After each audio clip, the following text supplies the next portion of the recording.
force of both the federal and state and local law enforcement agencies to bring bear all of our resources to make sure we find the perpetrators responsible for this heinous act. And make no mistake, they will be brought to justice. Since this is an assault on a federal law enforcement officer, this will be treated at the federal level as an assault on a federal law enforcement officer. The FBI will lead out on that mission with our interagency partners, to include the Department of Homeland Security, Secret Service, ATF, DEA, and we're thankful for the mayor's assistance in this matter, the Metropolitan Police Department and their skills in investigating homicides and gun shootings in this city is exceptional. We will work together collaboratively because this is a matter of national security, because it's a matter of pride. President Trump has been informed. We've been in contact with the White House. We will shortchange the American public with no resources to make sure we find and safeguard our nation's capital right here in Washington, D.C., and bring anyone responsible for this heinous act of violence to justice. I would lastly like to add to the American public and the world, please send your prayers to those brave warriors who are in critical condition and their families. They are here serving our country. They are here protecting everyday Americans and citizens around the world in our nation's capital. They are the heroes of this day, and we must remember them on this day and every day, and their families and the sacrifice they have made. I will now turn it over to Chief Carroll of the Metropolitan Police Department. Thank you. Good afternoon, everyone. My name is Jeff Carroll. I'm the Executive Assistant Chief here at the Metropolitan Police Department. At approximately 2:15 this afternoon, members of the D.C. National Guard were on high visibility patrols in the area of 17th and I Street Northwest, when a suspect came around the corner, raised his arm with a firearm, and discharged at the National Guard members. The National Guard members, or other members that were in the area, they were able to, after some back and forth, able to subdue the individual and bring him into custody. Within moments, members of law enforcement in the area were also able to assist and bring that individual into custody. At this time, as the Director mentioned, the National Guard members are being treated at a local hospital. DC Fire and EMS responded to the scene to provide first aid for those individuals and transport them to a local hospital. The suspect in this case was also transported for treatment at a local hospital. I'm Muriel Bowser. I'm the Mayor of Washington, D.C., and I, too, want to send my thoughts and prayers to the families of the Guardsmen and to the Guardsmen who are in critical condition in a local hospital.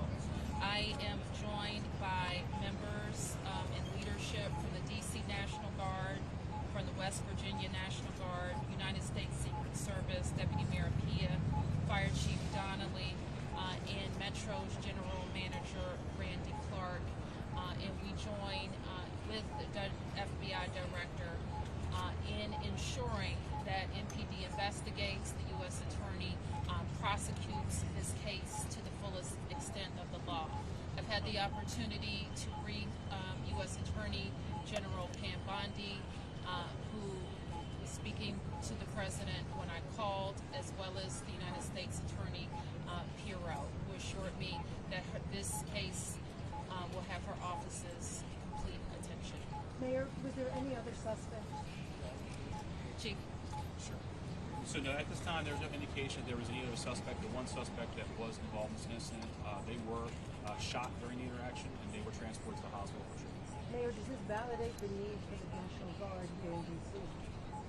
What we know, Andrea, is that this is a targeted shooting. One individual who appeared to target these Guardsmen, that individual has been taken into custody.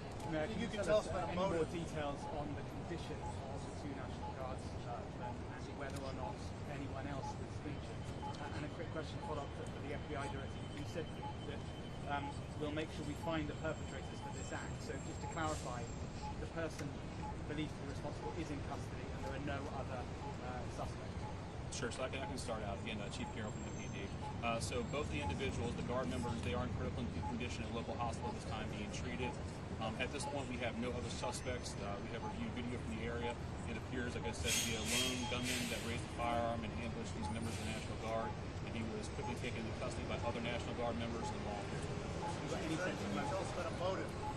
At this time, obviously, we're very in the preliminary stages of investigation. There's a lot of things, a lot of agents that are here from various federal agencies, law enforcement agencies. We have the full power of the FBI and our federal partners here in the task force. So we're looking at all those different aspects. Were the National Guardsmen armed, sir? The National Guardsmen that were shot, I'm told they were armed.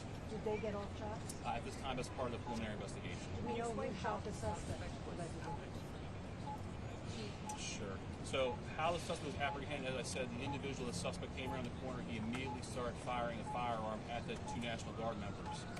So at that time, there were other National Guard members that were in the area.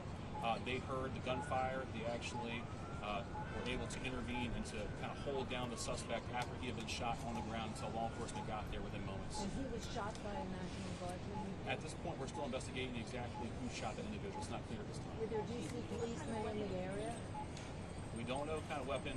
There was DC police. It happened right in front of the Metro, although there is no indication that the perpetrator was on the Metro. So there's Metro Transit Police in the area, and obviously being on 17th Street by the White House, Uniform Division Secret Service were in the immediate area as well. What kind of weapon the alleged perpetrator used? We do not know at this time. Still We're going to be able to take a couple more. Has been able to question the suspect, or is his condition so severe that you haven't been able to have a conversation? Sure. Again, so as I said, we're very preliminary in the investigation, so we're looking to all aspects of who the individual is, his connection. At this time, he's still in the hospital receiving treatment. I would just like, hang on. I would just like to add, the reason that this suspect is in custody is because of the bravery of the men and women of the National Guard who responded due to their extensive training to secure American lives today. There was not any further injury and any further shootings. We should highlight the fact that the men and women of law enforcement, the interagency, the Department of War, and the National Guard executed their training with great precision today and prevented an even greater tragedy from befalling us. These National Guardsmen are heroes, and we must pray for their safety and their speedy recovery. And as the Chief said, we are in the preliminary stages of this investigation. We will run down every single lead, every piece of evidence. This is the power of the U.S. government at its best at the state, local, and federal level. That is why this interagency group is standing behind us to assure America and the world that we will continue to keep D.C. safe. And thankfully, we have Metropolitan Police Department, the National Guardsmen, the federal agents, and the Department of Justice and the Attorney General willing to prosecute the mission to keep Americans safe. And President Trump has rightly stated that this heinous act will be investigated, and he has thanked the National Guardsmen and women and the men and women of law enforcement. Did the suspect say anything? Did the suspect say anything at the time of the shooting? Why did the West Virginia governor say that they were killed? Was anyone else shot?